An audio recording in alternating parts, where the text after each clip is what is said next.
Hi hello welcome back to RK's kitchen. ఈరోజు చాలా simple and ఈజీగా పెసరపప్పు చారు ఎంత బాగుంటాయంటే, కమ్మనైన చారు అంటే పెసరపప్పు చారే, అంత బాగుంటాయండి. ఈ పెసరపప్పు చారుకి ముందుగా ఒక గ్లాస్ పెసరపప్పు తీసుకొని ఇలా చక్కగా శుభ్రంగా కడిగేసుకొని వాటర్ వేసేసి ఒక ప్రెషర్ కుక్కర్కి తీసుకుంటున్నాను. ఇలా ప్రెషర్ కుక్కర్లో వేసుకొని ఒక 2 నుండి 3 విజిల్స్ వచ్చేంత వరకు ఉడికించేసాను. ఇలా వచ్చిన తర్వాత మూత తీసుకొని చక్కగా పప్పు గంటతో మెదిపేసుకుందాం.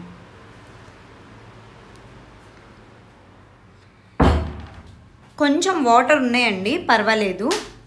ఇలాగా ఈ స్టేజ్లో ఉన్న తర్వాత కొంచెం కరివేపాకు స్మెల్ కోసం ఒక పెద్ద సైజు ఆనియన్ని పొడవుగా కట్ చేసేసుకొని, నేను పెద్ద సైజు ముక్కలే వేసుకుంటున్నాను.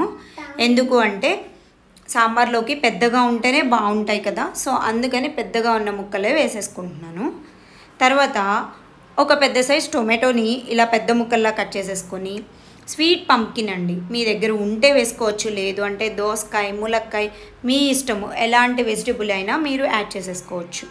ఒక 5 నుండి 6 పచ్చిమిర్చి వేసుకుంటే కారం కూడా బాగుంటుంది, సో అందుకని నల్ల పచ్చిమిర్చి వేసుకుంటున్నాను. వీటినంతా ఉడికించుకోవడానికి కొంచెం ఉప్పు, పసుపు 1 స్పూన్ యాడ్ చేసేసుకొని ఇప్పుడు స్టవ్ మీద పెట్టేసి చక్కగా ఈ పప్పులోకి ఉడికేలాగా ఈ ముక్కలంతటిని ఉడికించుకుందాం. ఒక 5 నిమిషాలు పప్పులో ఉడికితే టేస్ట్ చాలా బాగుంటుంది, సో అందుకని ఇలా పప్పులో ఒక 5 నిమిషాలు ఉంచేసుకుందాం. ఇప్పుడు ఒక నిమ్మ సైజ్ అంత చింతపండుని తీసుకొని వాటర్లో వేసి కొంచెం నానపెట్టుకుందాం. ఈలోపు ఆ పప్పులో ముక్కలన్నీ ఉడికిపోవాలి కదా, సో ఇలా కొంచెం సేపు నానపెట్టుకుందాము.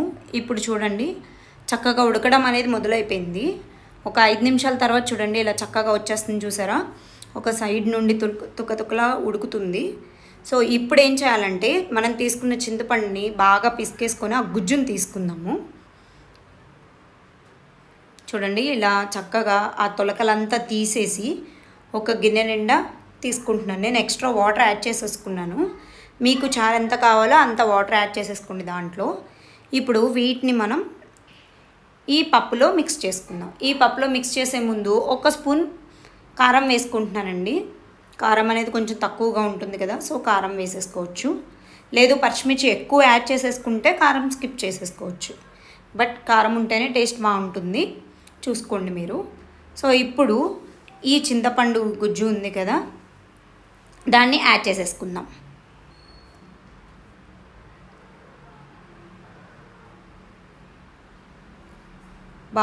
ఎంత బాగుంటుందంటే మీరు చెప్తే నమ్మరండి, మీరు నిజంగా ట్రై చేసి చూడండి. అన్నం మొత్తం ఈ చారుతోనే తింటారు, అంత బాగుంటుంది రుచి.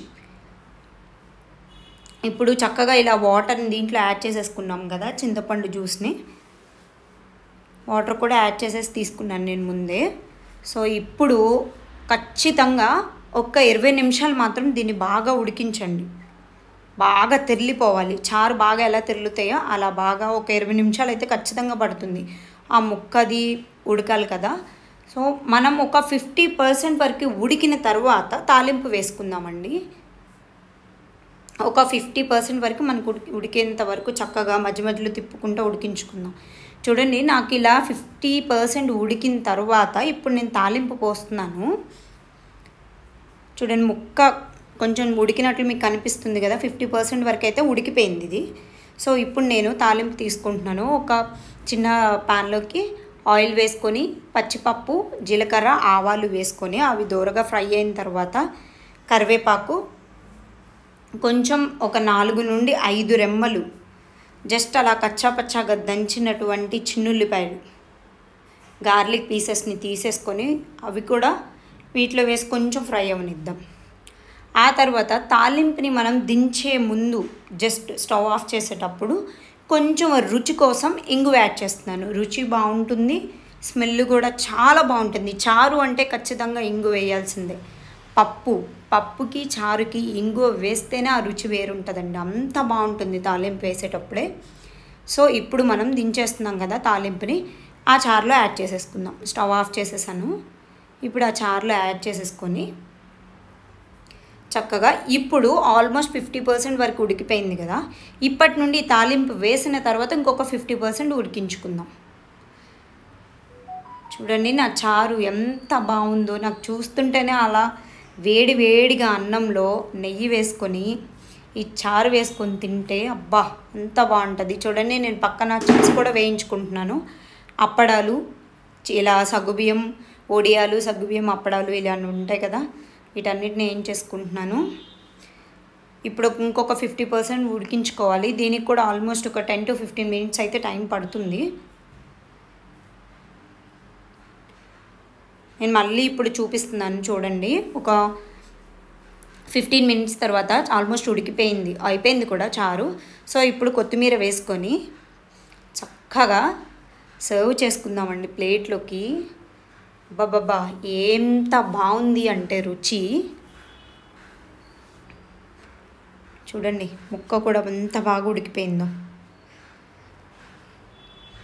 ఈ చారు ఖచ్చితంగా తినాల్సిన, ఒంట్లో బాగోని వాళ్ళైతే జ్వరం అలాంటివి వచ్చినప్పుడు ఈ చారుతో పెట్టండి అన్నం, చక్కగా తినేస్తారు. చూడండి నేను చక్కగా ప్లేట్లోకి పప్పు, నెయ్యి, ఆవకాయ వేసుకున్నాను. ఒక పక్క చారులో నెయ్యి కూడా వేసుకొని అప్పడంతో వడ్డించుకున్నాను. ఇంకొక పట్టు పట్టేస్తాను అంతే, అంత రుచి ఉంది. సో మీరు కూడా తప్పకుండా ట్రై చేయండి, ఎలా ఉందో కామెంట్ చేయండి.